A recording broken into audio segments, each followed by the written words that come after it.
ఇది ఒక పవిత్రమైన బాధ్యత. జనరల్గా నేను అనేక మంది వ్యక్తులను చూశాను. అందరూ క్యాబినెట్ ర్యాంక్ హోదా కావాలని కోరుకునేవారు. అలాంటిది చాగంటి గారికి క్యాబినెట్ ర్యాంక్ ఇచ్చినా మమ్మల్ని మొదటిసారి కలిసినప్పుడు కనీసం ఇచ్చిన కాఫీ కూడా ఏం తాగల, ప్రభుత్వం పెడుతున్న వాహనం వాడలా, ఆయన సెల్ ఫోన్ బిల్లు కూడా గురువుగారే ఈరోజు కడతాం జరుగుతుంది.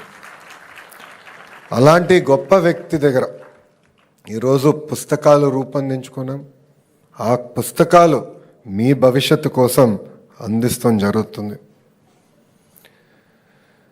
మట్టి కుండలాగా మారుతుంది, శిలా శిల్పం అవుతుంది, విత్తనం పెద్ద చెట్టు అవుతుంది. బడిలో పిల్లలకి చదువు ఆటలతో పాటు నైతిక విలువలు అందిస్తేనే సమాజంలో ఏ మార్పు మనం ఆశిస్తున్నామో ఆ మార్పు మనం సాధించగలుగుతాం. అటామిక్ ఎనర్జీ గురించి అందరు తెలిసిన విషయం. ఆ ఎనర్జీని బాంబులాగా వాడితే హిరోషిమా నాగసాగిలో జరిగిన విధ్వంసం మనందరం చూసాం. కానీ అదే ఎనర్జీని మనం విద్యుత్ తయారీకి వాడితే మొత్తం దేశాలే వెలిగించడానికి అవకాశం ఉంటుంది. అలానే పిల్లల్ని కూడా సరైన మార్గంలో పెట్టాల్సిన బాధ్యత ఇక్కడున్న ఉపాధ్యాయులందరిపైన కూడా ఉన్నాయి. మహిళల్ని గౌరవించాలి, పెద్దల్ని గౌరవించాలి, పేదలకి సేవ చేయాలి.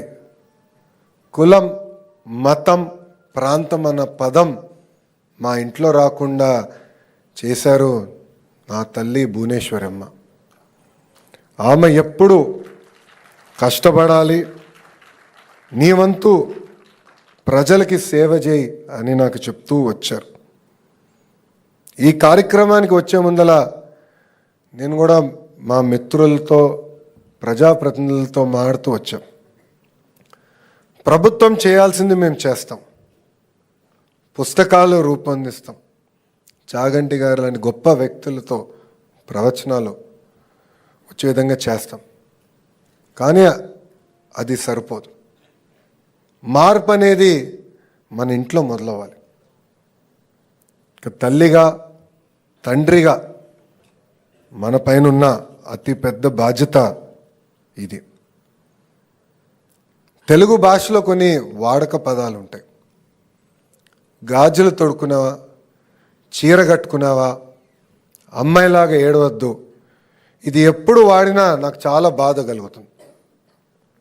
అందుకే ఇక్కడున్న మహిళలందరూ చెప్తున్నా, మా చెల్లెమ్మలందరూ చెప్తున్నా, ఎవరన్నా ఇంట్లో కానీ ఇది వాడితే లోకేష్ అన్న చెప్పాడు ఇది వాడద్దు, వాడితే లోకేష్ అన్నే నేను పిలుస్తానని చెప్పాల్సిన బాధ్యత ఉంది.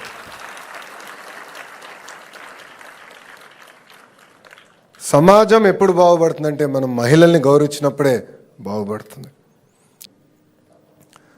నా ఇంజనీరింగ్ కానివ్వండి, నేను నా పని కానివ్వండి, దాని తర్వాత నా ఎంబీఏ కానివ్వండి, నేను అమెరికాలో చేశాను. స్టాన్ఫర్డ్ యూనివర్సిటీలో నేను ఎంబీఏ చేశాను. చాలామంది నన్ను ఒక విషయం అడిగారు, స్టాన్ఫర్డ్లో ఎంబీఏ చేసావు, తిరిగి భారతదేశానికి వచ్చావు, స్టాన్ఫర్డ్లో నువ్వు ఏం నేర్చుకున్నావు అని అడిగారు. స్టాన్ఫర్డ్ ఎంబీఏలో ఫైనల్ ఎగ్జామినేషన్లో టీచర్లు ఉండరు, ఇన్విజిలేటర్లు ఉండరు.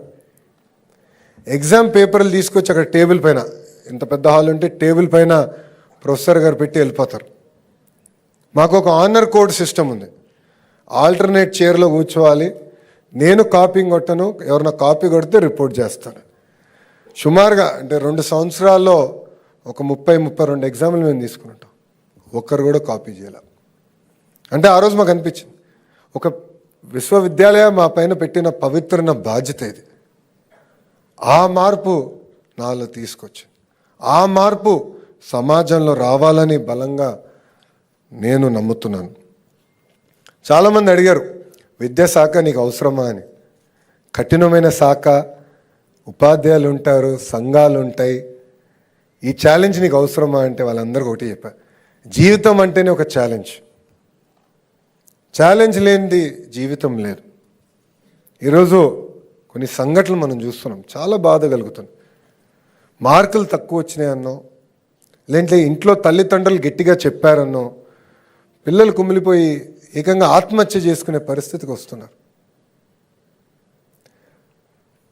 2019లో నేను ఓడిపోయా ఎన్నికలు, 5300 ఓట్లతో ఓడిపోయా. ఒకరోజు బాధ కలిగింది, ఆవేదన కలిగింది, కానీ రెండో రోజు నుంచి ఆ బాధ ఆవేదన నాలో కసి పెంచింది. నేను కన్విన్స్ చేసుకోలేకపోయా ప్రజల్ని.